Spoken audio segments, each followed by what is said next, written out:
So, you're looking to be more creative, eh? How can you practice it? How can you do it better? Can you do it better? Yes, yes, and yes.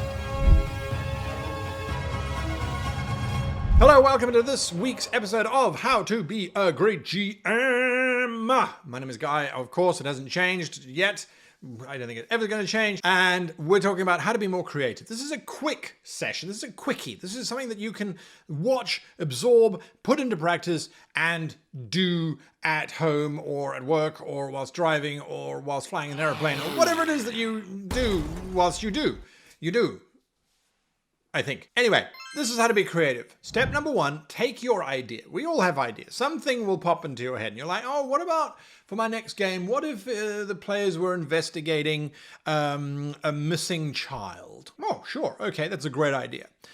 But I don't know what else to do with that. I don't know where to take that. Okay, step number one on how to be more creative is take your original idea or your spark or your vague idea or your slight interest or whatever it is. I think you get the point. Take it and now think of something, anything. The first thing that pops into your head when I say the word marmalade. And you might go, Paddington Bear? Okay, all right, you could go Paddington Bear. You might go, yuck, I don't like it. I don't like the taste. Okay, great. You might go, oh, it's a difficult one to spell. I hate spelling marmalade. Sure. You might go, apricot jam. Doesn't matter. Whatever you think, whatever pops into your head, and by the way, I use this as a little technique. If I'm stuck to try and think of something completely different from what I'm thinking about as my main idea, I'll say a funny word like mayonnaise or marmalade or, diplodocus or strawberries, whatever. I mean, it doesn't matter. Whatever technique works for you, right? And then I will think about stuff that I associate with that thing. It could be a color, it could be a shape, it could be a sound. Now, once you have done that, sit back and go, okay, marmalade, yuck, I don't like the taste. Good. Now you are going to somehow link the taste, a disgusting taste, a foul taste, to a missing child. Gone flat? Sure, of course you have. But that's the point. Don't panic. Sit back and think about it and go, okay, missing child and a yucky taste or a bad taste, a foul taste. Let me explore this thing. What causes a foul taste? How could we do a missing child and a foul taste? Maybe that's just chicken. Chicken is foul. You see what I'm doing? I'm just spiraling. I'm exploring this idea. Foul taste, chicken maybe could work. What if the child was being held on a chicken farm? Okay, interesting. Why? Why would the child be held on a chicken farm? Well, again, if I go to the genre that the game happens to be set in, and by the sounds of things, we're running either a modern investigative kind of CSI type of game here, or maybe it's a Cthulhu kind of game. If it's a Cthulhu kind of game, okay, how do we twist it so that it has something to do with the gods or... Again, knowing your role-playing system or the system that you're going to be working with is going to really help focus you here. Let's go with the more traditional Cthulhu-esque style of investigation, that there is a demigod of something that's going to be going on. Let's go with this foul idea as well, and that the child has been abducted by a cult who worships a particular type of demented rooster or cockerel or rooster. Let's go with a rooster. So there's this weird rooster god thing from some religion somewhere out there in the lost annals of history, and that requires the sacrifice of a child. The child is cut up into pieces, and then if the royal chicken eats the pieces, the chicken will lay an egg that will contain the soul of the god. There we go. That's a whole bunch of me just stringing things along. We know sacrifice is often involved. We know chickens will eat almost anything and they lay eggs. So there we go. It will give birth to the god. Kind of makes sense. I don't need to go further than that, guys. That's it. That's all I need. Now the players need to get involved. So depending on what the players are going to be doing, that's their problem. But we're not finished yet with our creativity. This is not that was not really an exercise in creativity. That's an exercise in sparking your free will or your free form association, as I like to call it. Free form association is linking these different things together and seeing what comes out of it. Now we need to test it. Step number 2 is to test this idea. And you go, okay, the idea, so the child gets abducted, they get taken to this chicken farm where they're going to get sacrificed and fed to a chicken. Why do they have to go to a chicken farm? Why can't it just be done somewhere local? Why do they have to be taken to the chicken farm? Well, there are a few things here. One, taken to the chicken farm buys time for the players who are investigating this whole thing. But number 2, it gives us a location. And a chicken farms, if you've ever been to chicken farms, they're weird giant sheds filled with chickens that are hungry. That's kind of scary, especially if they're like slightly mutant chickens that will eat anything or that have been trained to eat victims of sacrifice. So the players might find themselves wandering around some chicken coops which are half a mile long and are filled with crazy chickens. They don't fly very well, but they certainly can fly. And if you're suddenly being attacked by 100 crazy flying chickens all trying to peck at you, that's pretty terrifying. So you are testing your idea, looking for things that make you go, that's pretty cool, or that's interesting. How can I explore a little bit more? Now, with chicken farms, I grew up near chicken farms as a child, so I kind of have some memories to draw from.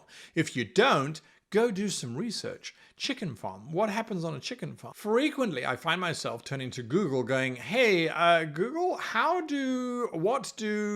do, voodoo? And I ask, what about this? How did they do that? How do we know this? How do we know that? By testing your idea and by asking and trying to understand the components that go into it, you are opening yourself up. You are conducting research, which is creating a space within your mind to go, cool. Okay, so it has to be on a chicken farm because the chicken farm location is terrifying. All right. So let's test the next thing. Why does the child have to be eaten by a chicken? Well, being pecked to death by a chicken is pretty terrifying. A chicken god or a rooster god that is assembled out of the bodies of chickens that give off a foul smell, well, that would be truly nauseating. There is nothing worse than a chicken farm on dead recovery day when the chickens have died and they're rotting. Oh my God.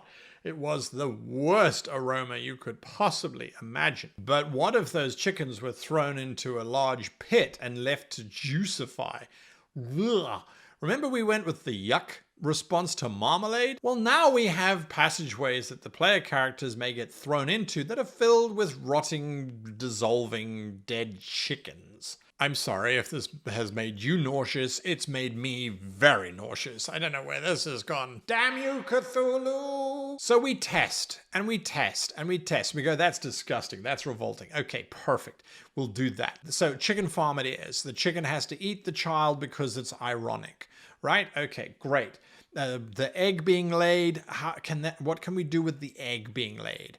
Is it a normal egg? Is it a blubbery, rubbery kind of egg? Does it get laid and then cracked open? Does it get incubated? Maybe it needs to be incubated, something along those lines. The reason why it's useful to think through the entire process is because you go, well, if it needs to be incubated, then it means that our player characters, if they take a long time trying to find the chicken coops or wading through the chicken sludge, and the child is sacrificed by the time they get there, if the egg has to be incubated, it takes a little bit longer for the evil demon to finally arise. So that gives our players even more time to investigate and to eventually discover it, to ultimately defeat it. All right, so now that we've tested it, now that we have looked at the different areas and gone, okay, that's cool, that's interesting, we now need to prove it.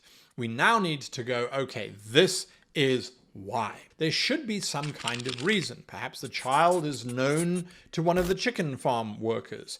Perhaps the child, as a matter of fact, is the wife of one of these cultists. Not the wife, is the child of the wife of one of these cultists. And the cultist takes the child and the wife thinks they've been abducted. So it's not actually an abduction in the strictest sense of the word. It's just daddy taking son on a field trip. That is not going to end well. Or perhaps the father believes that the son will be resurrected as the giant rooster cockerel monster god, and so thinks that it's a positively improvement for the child's future. Do you see how trying to now explain all of these things, you're going, okay, cool. I'm explaining where the child came from. I'm explaining why the chicken needed to lay the egg. I'm explaining these kinds of things. And as you're working through this idea, you suddenly go from having a child being abducted to this huge rooster conspiracy thing with an incredible environment, flying, rampaging chickens that are going to eat the player characters, sludge pits that are going to cause them to lose their lunch. I mean, you can just go mad. And all you needed to do was to add in some randomness, to test that randomness, and then to explain that randomness. And the adventure's done.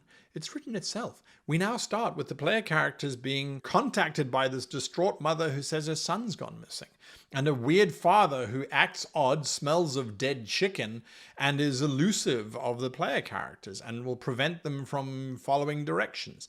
You know, all that was left in the son's room was a single white chicken feather. Well, my husband works on a chicken farm, but he didn't see anything.